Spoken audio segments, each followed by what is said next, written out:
The production process of the chewing gum making machine assembly line. Since rubber latex is the main component of chewing gum, making rubber latex is the first step in chewing gum production. The first step in making gum is to mix the rubber latex and sugar together so that they form a homogeneous paste. The fragrance precursor is then added using a large mixer and mixed to 1% of the total fragrance weight.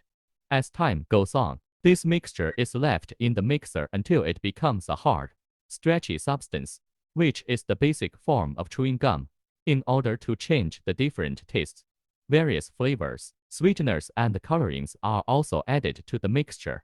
Finally, mix silicone oil and resin, and add coolant to the mixture to make it oily, sticky and chewy. The packaging of chewing gum is usually based on small powder paper or small transparent plastic bags, with details such as flavor and origin marked on the outer packaging.